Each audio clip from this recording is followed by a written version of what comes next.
Assalamualaikum warahmatullahi wabarakatuh.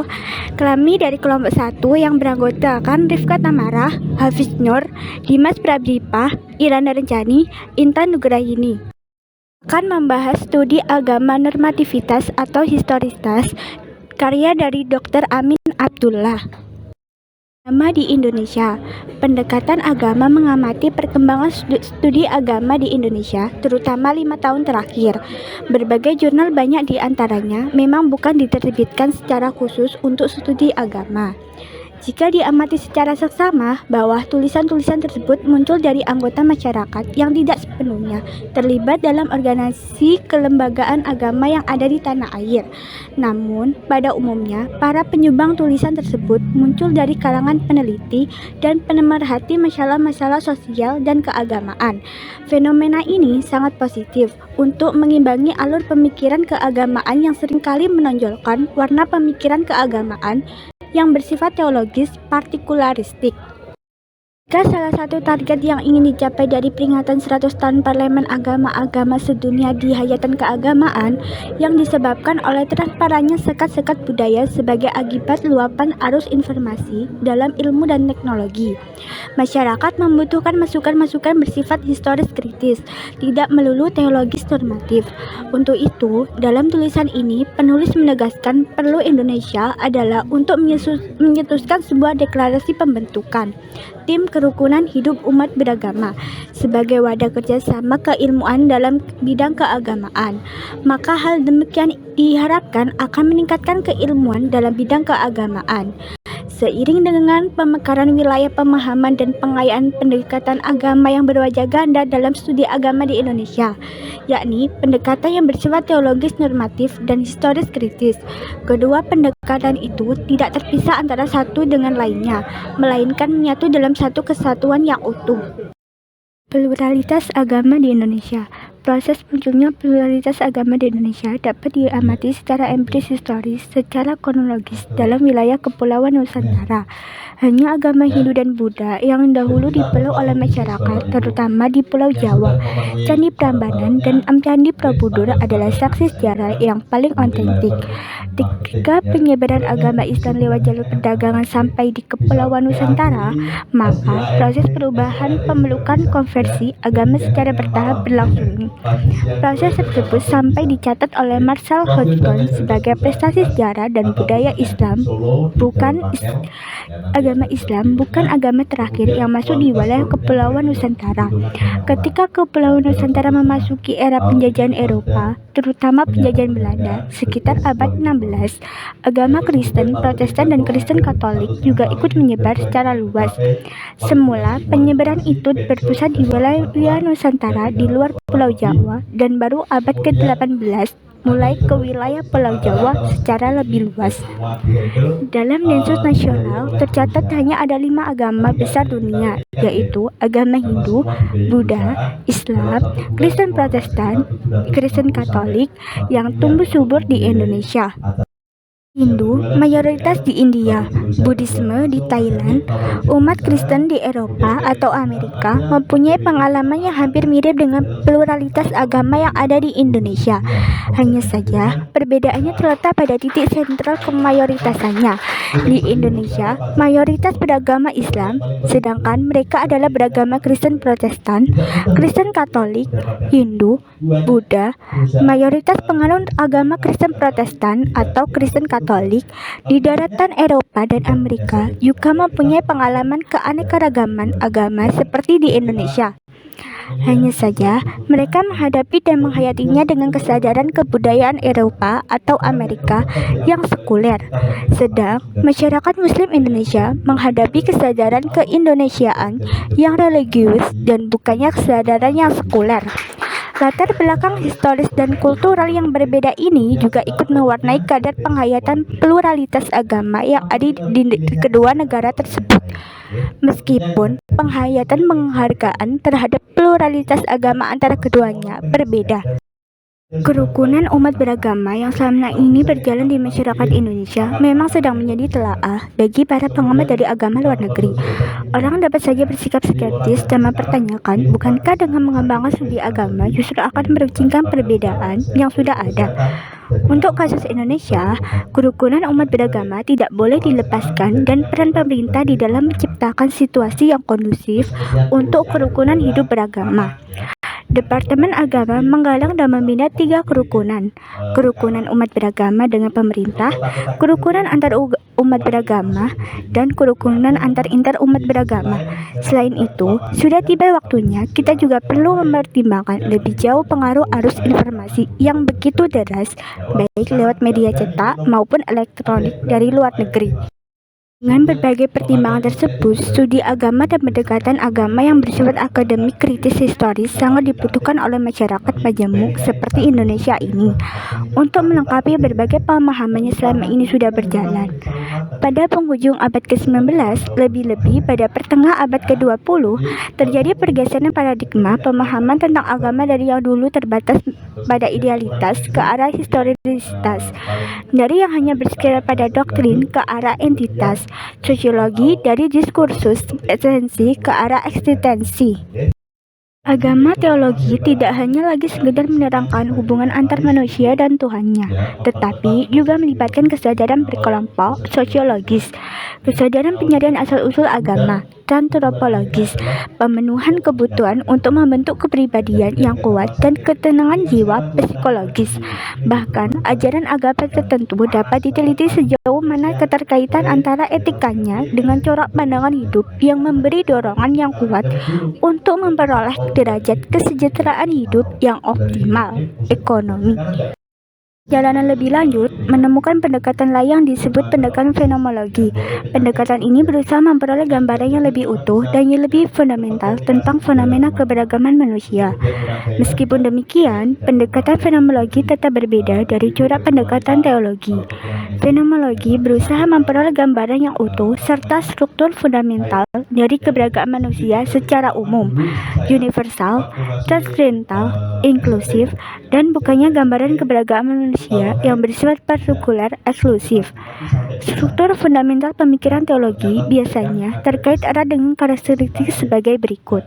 Pertama, kecenderungan untuk mengutamakan loyalitas kelompok kepada kelompok sendiri saat kuat. Kedua, adanya keterlibatan pribadi development dan penghayatan yang begitu kental dan pekat kepada ajaran-ajaran teologi yang diyakini kebenarannya. Ketiga, mengungkapkan perasaan dan pemikiran dengan menggunakan bahasa aktor, pelaku, dan bukan bahasa seorang pengamat, spektator. Dua tinjauan antropologi fenomenologis agama sebagai fenomena manusiawi. Sebuah pertanyaan, dapatkah agama didekati secara ilmiah? Tampaknya akan selalu menarik untuk dicari jawabannya. Bukanlah agama telah mempunyai ciri khas wahyu yang diyakini oleh banyak orang sebagai sesuatu yang berada di luar kemampuan akal pikiran manusia untuk menjangkaunya, sehingga cukup untuk dipercayai saja. Itulah barangkali tanggapan yang seringkali dikemukakan oleh beberapa kalangan terhadap apa yang disebut dengan the science of religion atau the scientific study of religion, dan juga sering disebut the comparative study of religion Swiss Chart. Muganaratul Adyan. Orang awal dapat mendalami seluk-seluk permasalahannya secara akademik. Dibutuhkan prasyarat tertentu atau training dalam jangka waktu yang tidak singkat untuk mendekati dan memahami fenomena alam secara akademik ilmiah. Untuk era postmodernisme yang menurut Ernest Gellner ditandai dengan fundamentalis relatif dan deskripsionis, kajian agama secara akademik ilmiah semakin diperlukan orang. Kajian atau studi agama secara akademis bukan dikandung maksud untuk membedah hal-hal yang berada di luar jangkauan akal, tetapi lebih dimaksudkan untuk meneliti, memahami, menerangkan implikasi dan konsekuensi kepemilikan pemikiran teologis secara khusus dan realitas keberagaman manusia secara umum. Satu titik yang ingin digarisbawahi di sini adalah perlunya dijalin kerjasama yang erat antara pendekatan teologis, antropologis, dan fenomenologis terhadap keberagaman manusia untuk memecah problema realitas pluralisme agama yang cukup pelik di era globalisasi budaya sekarang ini. Fenomena agama antara yang konkret dan abstrak.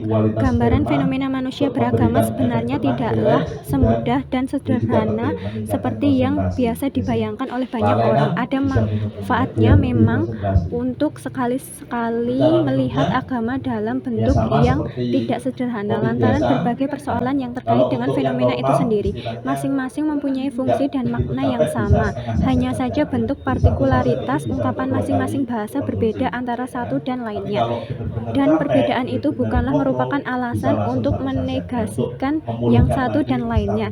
Dalam banyak hal, pemilikan agama tertentu oleh seseorang atau kelompok dan keberagaman manusia pada umumnya adalah sangat berbeda secara intelektual meskipun antara keduanya tidak dapat dan tidak perlu dipertentangkan sama sekali. Keduanya, pendekatan antropologi dan fenomenologis terhadap agama seperti halnya hubungan antara applied sciences dan pure sciences adalah saling mengisi, melengkapi, memperkokoh, dan mengkritik kekurangan yang melekat pada masing-masing pendekatan.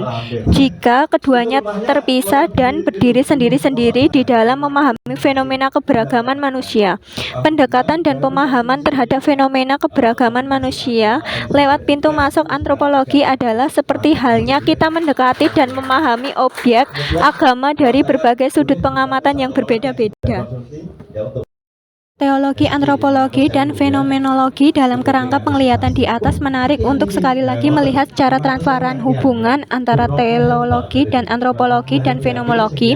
Kecenderungan sementara pemeluk agama-agama yang ingin menikmati keberagamannya secara tulus dan konsekuen dengan cara meninggalkan atau memisahkan antara ketiga jenis pendekatan keilmuan di atas. Agaknya memang tidak cukup kondusif untuk dapat melihat dan menatap sosok keberagaman manusia secara utuh, komprehensif, realistik. Tapi mengapa terjadi perkembangan untuk tidak menyebut pemisahan antara pendekatan teologis sampai normatif dan pendekatan empiris terhadap fenomena keberagaman manusia? Memang menarik untuk dikaji tidak lanjut. Dan lebih-lebih lagi mengapa setelah itu terjadi pula pergeseran paradigma dari pendekatan yang dahulunya melulu bersifat empirik terhadap fenomena keberagaman manusia ke arah pendekatan yang lebih bersifat fenomenologis juga perlu ditelusuri. Loyalitas terhadap kelompok sendiri, komitmen dan dedikasi yang tinggi, serta penggunaan bahasa yang bersifat subjektif, yakni bahasa sebagai pelaku bukan sebagai pengamat adalah merupakan ciri yang melekat pada bentuk pemikiran teologis. Karena sifat dasarnya yang partikularistik, maka dengan mudah kita dapat menemukan teologi Islam, teologi Kristen Katolik, teologi Kristen Protestan, dan begitu seterusnya. Mode of truth seperti ini lebih menonjolkan segi-segi perbedaan dengan menutup serapat-rapatnya segi-segi persamaan yang mungkin teranyam di antara berbagai kelompok penganut teologi dan agama tertentu. Adalah tugas mulia bagi para teolog dari berbagai agama untuk memperkecil kecenderungan tersebut dengan cara mereformulasikan kembali khasanah pemikiran teologi mereka untuk lebih mengacu pada titik temu antar umat beragam. Oleh karena adanya kecenderungan di atas, pendekatan teologi semata-mata tidak dapat memecahkan masalah esensial pluralitas agama saat sekarang ini. Terlebih-lebih lagi, kenyataan demikian harus ditambahkan bahwa doktrin teologi pada dasarnya memang tidak pernah berdiri sendiri, terlepas dari jaringan institusi atau kelembagaan sosial kesemasyarakatan yang mendukung keberadaannya. Kepentingan ekonomi, sosial, politik, pertahanan selalu menyertai pemikiran teologis yang sudah mengelompok dan mengkristal dalam satu komunitas masyarakat tertentu. Bercampur aduknya doktrin teologi dengan historisitas institusi sosial kemasyarakatan yang menyertai dan mendukung menambah peliknya persoalan yang dihadapi oleh umat beragama. Tapi justru keterlibatan institusi dan peranata sosial kemasyarakatan dalam wilayah keberagaman manusia itulah yang menjadi lahan subur bagi peneliti agama. Dari situ kemudian muncul keterobosan baru untuk melihat pemikiran teologi yang termanifestasikan dalam budaya tertentu secara lebih objektif lewat pengamatan empirik faktual pranata-pranata sosial kemasyarakatan yang mendukung keberadaannya. Dari sini pula sebenarnya asal-usul munculnya kajian empiris terhadap fenomena keberagaman manusia yang tidak lagi semata-mata terkait dan terfokuskan pada norma-norma ajaran teologi yang lebih menekan pada Vanlo Jugeman. Perubahan orientasi pendekatan terhadap fenomena keberagaman manusia ini terjadi sekitar abad 19. Teologi tidak lagi menjadi the queen of science seperti yang pernah terjadi pada abad pertengahan, tetapi hanyalah sebagai bagian dari skema besar studi dan penelitian agama. Pengaruh metode pendekatan dan penelitian sosial terhadap studi agama lambat laun akan sangat dominan. Pada puncaknya, agama dan keberagaman manusia oleh berbagai metode penelitian sosial yang dipandang tidak lain dan tidak bukan hanyalah sebagai gejala sosial semata. Ketidakpuasan terhadap historicis para teolog agamawan dari berbagai kalangan, terlebih lagi dari para teolog dan agamawan yang memahami betul seluk-beluk history of religion, sering merasa tidak puas dan dengan temuan-temuan yang dikemukakan oleh pendekatan ilmu-ilmu sosial dianggap kurang apresiatif terhadap aspek doktrin. Hasil-hasil penelitian agama dengan menggunakan pendekatan ilmu-ilmu sosial aspek normativitas dan ajaran agama itu sendiri. Dengan lain ungkapan bahwa mereka cuma melihat kulit atau aspek eksternalitas dari keberagaman manusia tanpa memasuki relung-relung internalitas ke dalam keberagaman manusia. Tidak hanya kaum teolog yang merasakan ketidakpuasan seperti itu. Pendekatan fenomenologi cukup berjasa dalam membuka dan cakrawala baru dalam mencari esensi keberagaman manusia. Lebih lanjut, metode fenomenologi dikembangkan oleh Rudolf Otto, W.B. Christensen, Gewander Lau, dan Mircea Elenda. Pusat perhatian pendekatan fenomenologi sebenarnya hanya terbatas pada pencarian esensi, makna, dan struktur fundamental dari pengalaman keberagaman manusia.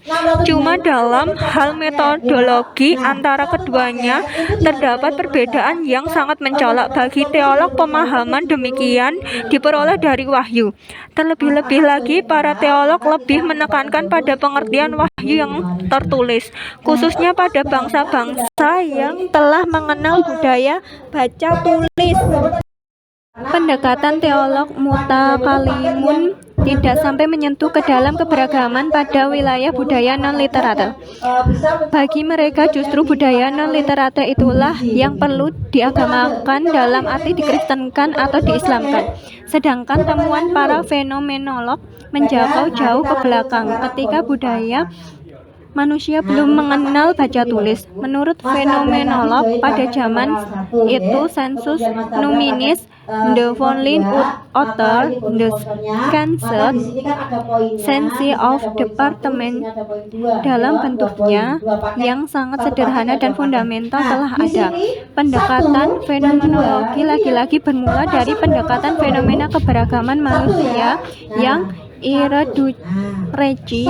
Para fenomenolog mencari esensi from archetype, dimensi universalitas di pengalaman keberagaman manusia, dan pada aspek inilah penulis melihat adanya pengaruh pendekatan filsafat yang sangat kuat.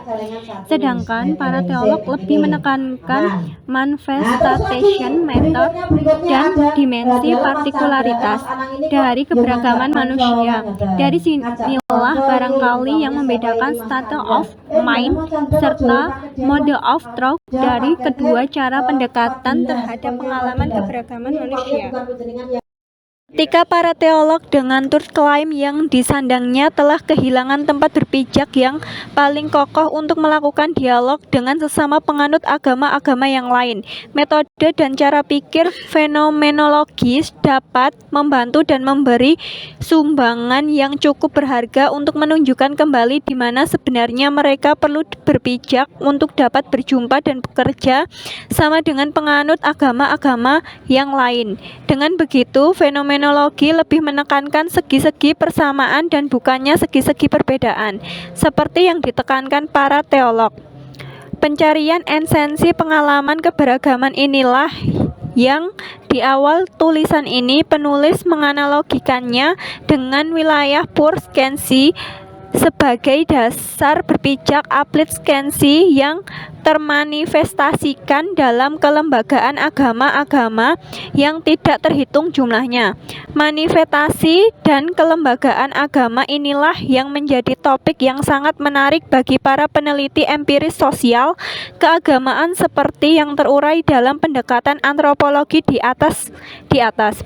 Wilayah realitas sejarah keberagaman manusia inilah yang menjadi rebutan para teolog untuk tidak menyebut kegiatan misi, zending, dan dakwah untuk mencari pengikut dan menyelamatkan orang sebanyak-banyaknya, yang kadang tanpa memperdulikan perasaan orang yang telah menganut agama tertentu untuk diselamatkan ulang lewat keyakinan yang dianggap paling benar.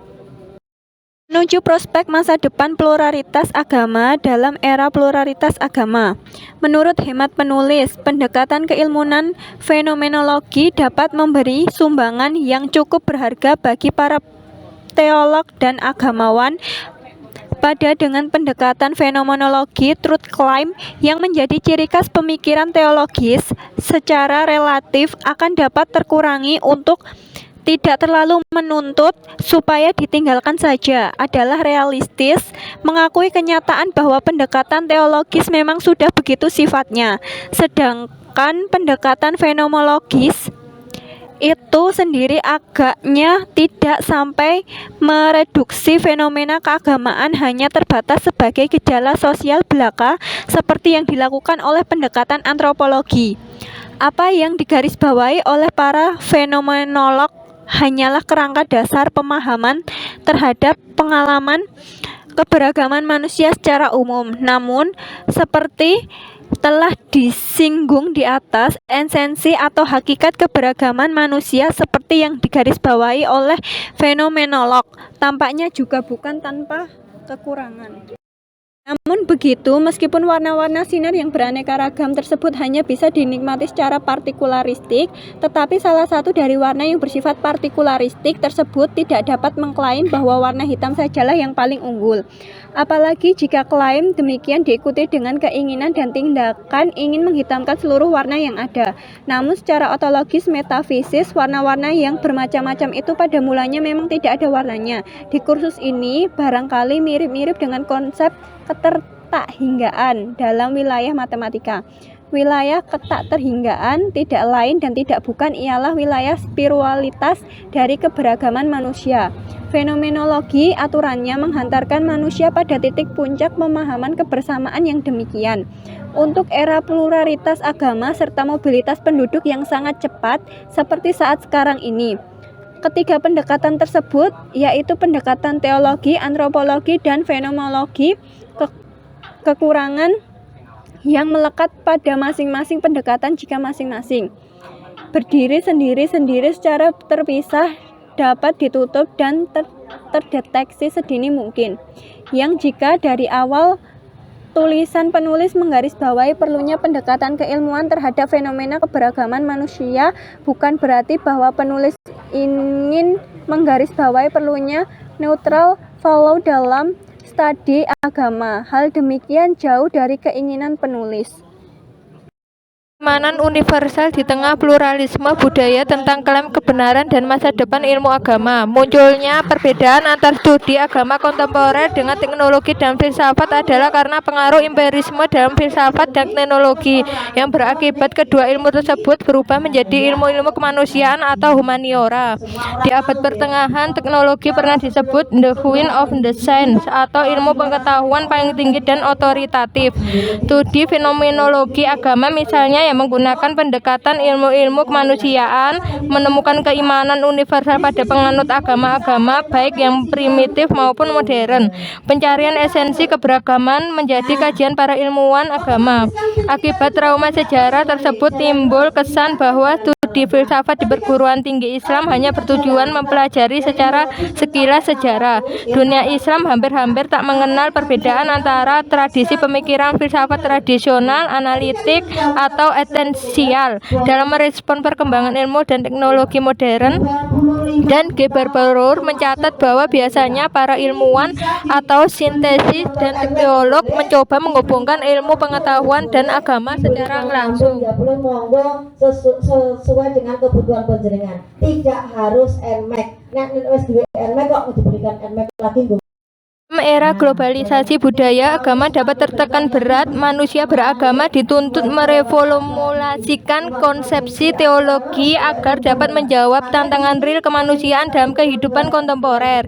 Teologi adalah hasil rumusan asal pemikiran manusia sesuai dengan waktu dan situasi sosial yang ada. Sebagai penganut agama, manusia tak dapat mengetepikan hubungan antara kitab suci dan truth claim. Agama dan truth claim ibarat pohon tak berubah. Tanpa adanya truth claim yang oleh Whitehead disebut dogma atau oleh Fazlur Rahman disebut normatif.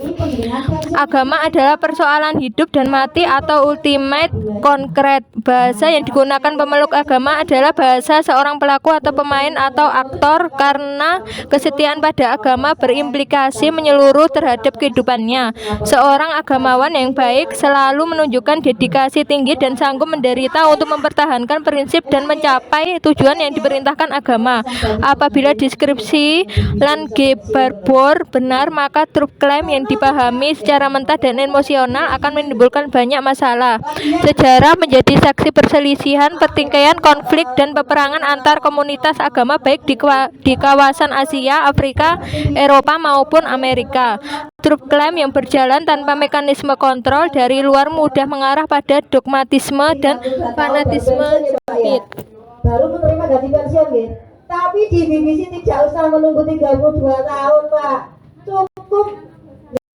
Ada 3 tujuan filsafat dalam menghadapi berbagai klaim kebenaran tersebut. Pertama, menambah wawasan, keluasan, dan keluasan intelektual. Kedua, menumbuhkan sikap toleransi terhadap berbagai pendapat dan keyakinan hidup. Dan ketiga, membebaskan sikap eksklusif dan dogmatis yang menyatu dalam keyakinan hidup.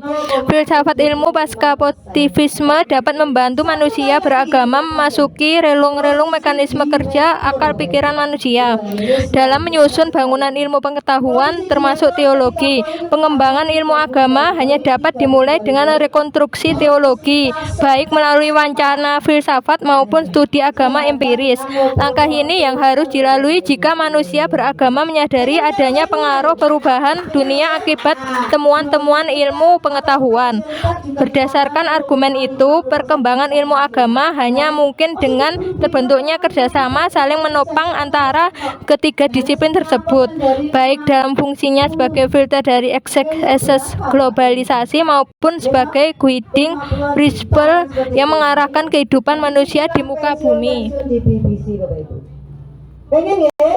Nah, kalau pengen Bapak Ibu, Ketika hendak menulis uraian dengan topik tersebut, terus terang penulis agak sulit untuk memulai langkah. Kesulitan dimaksud bukan terletak pada substansi persoalan yang hendak dikemukakan, melainkan pada jenis pilihan pendekatan yang akan penulis menggunakan dalam hubungan ini. Penulis diingatkan oleh pepatah Arab yang berbunyi demikian: Al-tarihatu abamu min alam madab.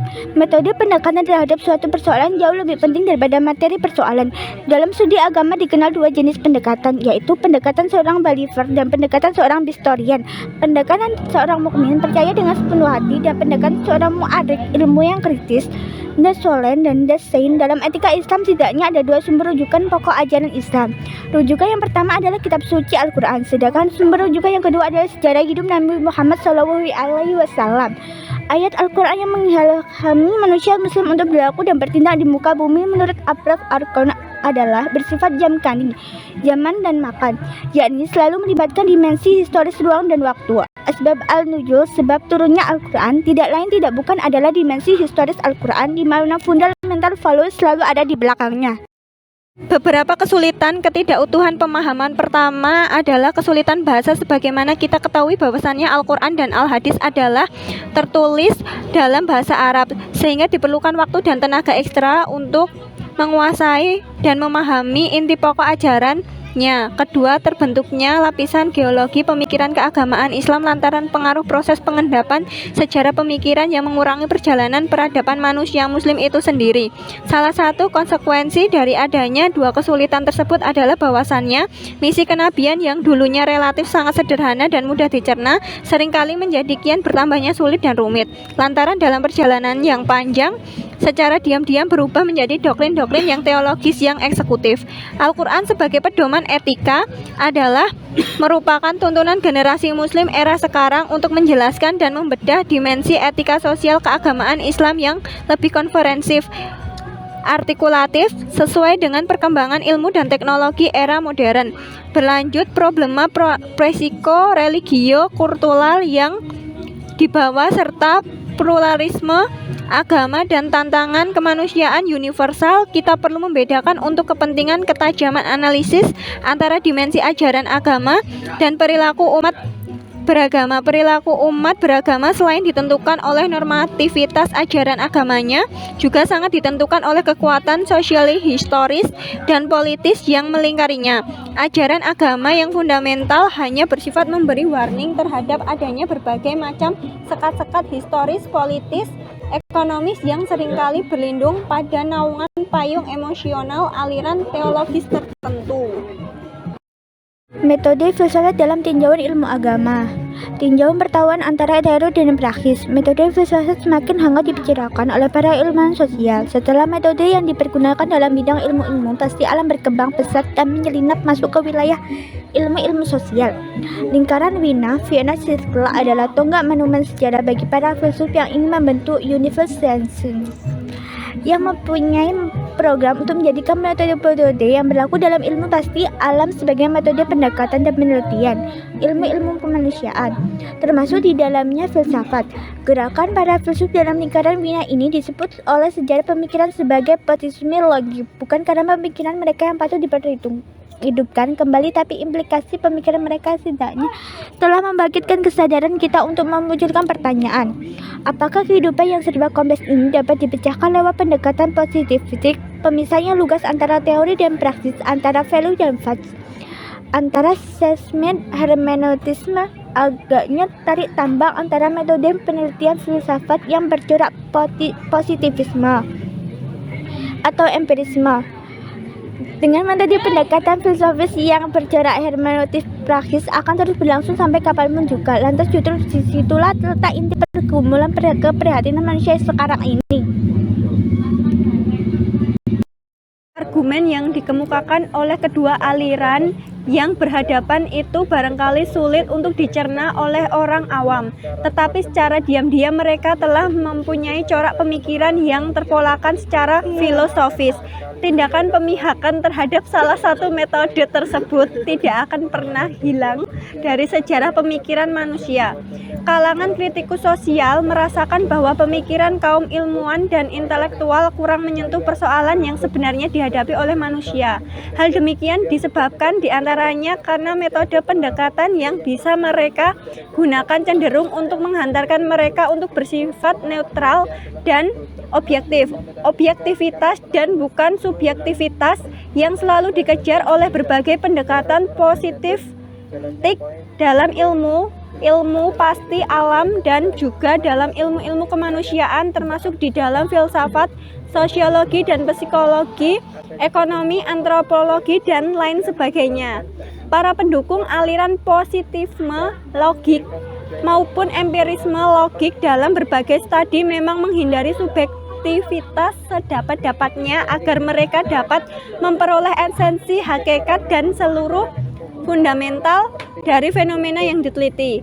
Dalam hubungan ini, pembahasan metode filsafat agaknya relevan untuk dibicarakan di sini, mengingat bahwa perkembangan pemikiran filosofis termasuk pembahasan metodologinya sangat berpengaruh dalam bidang ilmu-ilmu yang lain. Setidaknya pembahasan ulang seperti ini adalah untuk menajamkan sikap kritis kita terhadap perkembangan pemikiran manusia modern. Hal ini akan semakin dirasakan pentingnya jika kita dikaitkan dengan pendekatan agama, di mana faktor subjektivitas dan pemihakan tampak lebih menonjol dalam kehidupan beragama. Di samping tinjauan ilmu agama terhadap metode filsafat, kita juga akan melihat keprihatinan ilmu agama dibawa oleh metode pemikiran filsafat aliran positivisme dan empirisisme sendiri karena pengaruh timbal balik yang dalam wilayah ilmu agama itu sendiri. Lantaran agama mempunyai paradigma sendiri, maka akan menarik untuk melihat pandangannya terhadap pengumpulan metodologis dalam bidang filsafat dan ilmu pengertian. Masif dalam metodologi filsafat mencari esensi dan substansi adalah obsesi para filsafat. Plato adalah sumber inspirasi utamanya. Kehidupan alam dan manusia yang berubah-ubah ini adalah tidak bisa dijadikan ukuran untuk melakukan suatu tindakan karena sifatnya yang tidak nyata dalam dirinya sendiri. Dengan demikian, yang transenden diperlawankan secara tajam dengan imanan. Menurut pengamatan para filsuf pragmatis Amerika, ajaran inilah yang menjadi warna khas filsafat Eropa kontinental sejak Yunani purba sampai Eropa modern. Pengalaman dan tradisi Eropa ini dipertanyakan oleh pengalaman Amerika di bawah pemikiran Charles Peirce, John Dewey, Whitehead. Tapi belakangan ini bukan hanya aliran paradigma Amerika yang mempertanyakan kecenderungan filsafat Eropa non-kontinental, tapi kritik tak tajam muncul dari benua Eropa yang mempertanyakan kecenderungan filsafat Eropa non-kontinental, tapi kritik tajam juga muncul dari benua Eropa sendiri lewat pemikiran Mark Horkheimer, Theo Adorno, Herbert Marcuse, dan Jürgen Habermas. Eropa mewakili tradisi kuno yang sudah established, kokoh, sudah terbentuk dan terpola. Sedang Amerika adalah bentuk budaya yang sama sekali baru, yang sedang membentuk identitas. Para filsuf Amerika sangat sadar akan adanya tangan sejarah yang sangat berbeda dari apa yang dialami oleh Eropa. Eropa mempertahankan bentuk yang permanen, absolut, substansi, esensi yang tidak berubah-ubah, sedang Amerika bergulat dengan proses dan sejarah yang berubah-ubah. Latar belakang sejarah yang berbeda agaknya membentuk metodologi pemikiran dan penelitian filsafat yang berbeda pula. Kembali ke bahasa sehari-hari, sumbangan filsafat bahasa. Dalam sejarah filsafat, metodologi yang dikembangkan Whitehead mempunyai pengaruh yang kuat di dalam menciptakan paradigma shift. Di lingkungan metode pemikiran filsafat, dia meninggalkan picture teori yang mempertahankan dalam tactus logicus polypus. Dalam teorinya ini dia beranggapan bahwa manusia adalah sebagai representasi dari alam anti yang salah dapat dengan mudah diketahui lewat prinsip verifikasi. Dengan berpedoman secara kepada prinsip seperti itu, maka banyak pengalaman manusia yang terdeduksi bahkan dihilangkan sama sekali dari kalkulasi. Pengalaman manusia yang meaningful, pengalaman kejiwaan manusia yang sangat kaya mendapat tempat yang sewajarnya dalam konteks verifikasi tersebut. Lantaran mentok seperti itu, maka dalam karya berikut The Philosophical Investigation, dia berubah metode pendekatan filsafatnya. Tidak ada pengalaman manusia yang perlu dicoret lagi dari daftar pengalaman manusia yang meaningful. Semua pengalaman manusia adalah meaningful, termasuk di dalamnya metafisika, etika maupun agama. Cuma wilayah permainan bahasanya yang berbeda. Ibarat orang main catur, jalannya pion adalah berbeda dengan jalannya kuda. Masing-masing mempunyai wilayah keabsahan sendiri. Jangan melamun akan adanya suatu pemahaman yang universal yang menghilangkan warna dan ciri khas budaya masing-masing. Sebelumnya filsafat identik dengan pencarian yang absolut, substansi objek paralel dengan pencarian ilmu pengetahuan alam seperti hukum alam yang ajak, materi atom, energi. Dengan begitu dunia budaya dan sosial kemanusiaan tidak tersentuh. Whitehead membuka cakrawala baru dengan mengatakan bahwa pengalaman manusia begitu kompleks dan luas sehingga mustahil untuk dapat direduksi menjadi apapun. Paradigma ilmu pengetahuan dapat goyah, maksudnya dari filsafat ilmu. Perlunya perubahan wawasan metodologi penelitian filsafat yang bercara positif ke humanistik Hermeo agaknya semakin menonjolkan sosoknya. Bukan hanya aspek logikanya yang terpokok, tetapi juga aspek subjektivitas kesejahteraan manusia juga perlu digarisbawahi. Demikian pula untuk dibandingkan teori Newton dengan teori kuantum mekaniknya Einstein. Masing-masing punya ciri khas sehingga sulit untuk dicari titik temu dari objektivitas dan keuniversalnya. Jadi jika perlu kita mencari model lain yang lebih tepat untuk mendekati suatu persoalan. Jika tidak, kita akan terjebak pada paradigma yang kita kira layak. Kiranya melesat sama sekali, ternyata ada gium yang dilontarkan oleh golongan positif bahwa nothing new under the sun, karena semuanya telah ditemukan oleh para penemu teori-teori besar terdahulu dapat dipatahkan. Hal ini dapat tergantung pada faktor subjektivitas, sejarah, dan kreativitas manusia dalam menatap tatanan kehidupan, masyarakat, dan alam yang sudah mapan. Ideologi, jalan masuk yang disumbangkan oleh filsafat bahasa dan filsafat ilmu kemudian diperlebar dan diperkeras oleh Jurgen Habermas dengan dibayangkan adanya kebersamaan titani jalan yang mereka lalui. Kritik Habermas tidak lain adalah kritik terhadap science dan positivisme yang sudah menjadi ideologi. Menurutnya, scientisme dan positivisme sudah menjadi ideologi yang tertutup. Lantaran ideologi ini berpegang teguh pada hukum yang positif objektif, baik dalam ekonomi, sejarah, sosial, sehingga tidak fleksibel lagi dan tidak kondusif untuk melakukan paradigm shift dalam menatap realitas struktur sosial. Yang ada hukum sosial seperti survival for the fittest yang berlaku di bidang kehidupan dianggap memang begitu adanya, sehingga mempengaruhi struktur kehidupan sosial ekonomi dalam masyarakat luas. Keyakinan yang dipegang teguh oleh para ilmuwan hampir dari segala cabang ilmu pengetahuan ini paralel saja dengan keyakinan para filsuf terhadap teori form atau ide Plato yang objektif, permanen, transenden, perlu, dan universe yang terlepas dari proses kesejarahan manusia. Ini mirip dengan transendentalisme kan yang bersifat necessary universe atau absolute Hegel yang mengacu kepada masyarakat yang rasional atau positif Marx yang dengan mengenal fleksibilitas hukum sejarah untuk merubah nasib kaum proletar.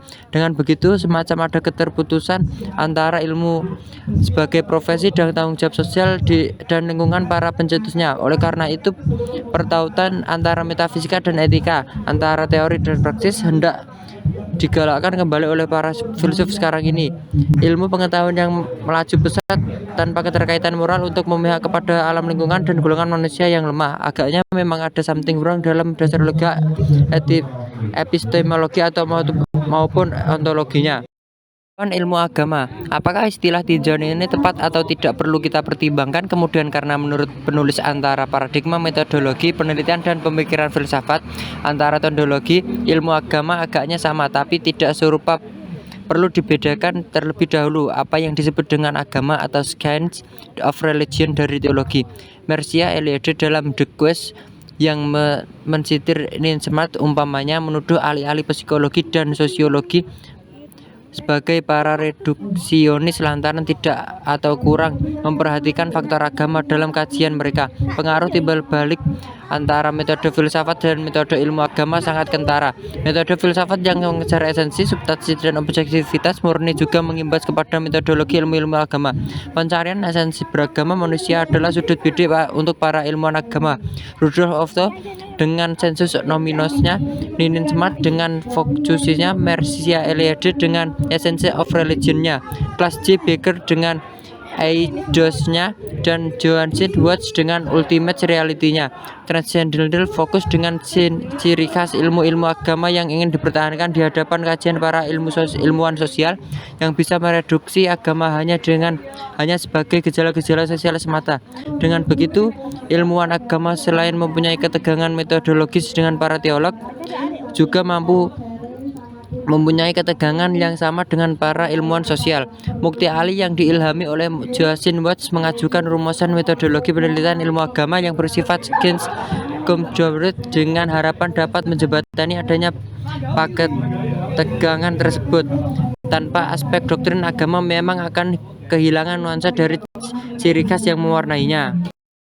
Uraian segar tentang agama dapat mengendorkan ketegangan urat saraf yang mengklaim kebenaran eksklusif setiap agama. Monopoli kebenaran agama itu dapat terkurangi dengan masukan-masukan yang disampaikan oleh pendekatan ilmu-ilmu agama.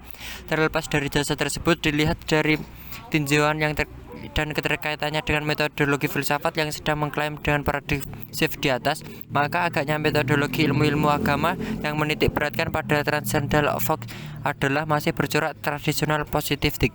Jika kita mengkaji secara tesis buku-buku ilmu agama, agaknya kesan hilangnya aspek praksisnya dan etika sosial dan lingkungan dari agama sedikit banyak memang ada. Kesan ini setidaknya pernah digarisbawahi oleh Frank Welling sebagai berikut. However, two interesting lessons relevant to this purpose by the philosophy of science to the study of GNR.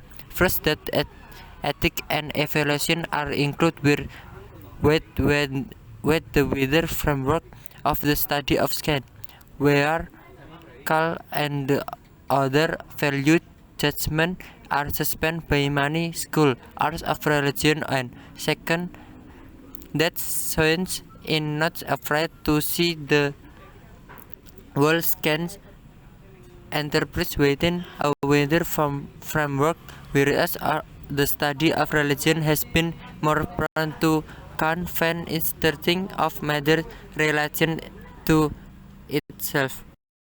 Esensi etika praktis dalam agama, metodologi pendekatan filsafat dan juga ilmu agama yang cenderung bercorak transcendental kontemplatif, spekulatif tidak banyak berbuat di sini. Jika yang diacu cuma pada pencarian esensi substansi yang tidak berubah-ubah, yang permanen, yang absolut, aspek transcendental ini bermanfaat jika ditempatkan pada ruang dan gerak inspirasi yang dapat memotivasi seseorang untuk berbuat sesuatu yang menyentuh persoalan real kehidupan manusia. Teori-teori agama juga seperti halnya teori-teori filsafat pada siapa memihak.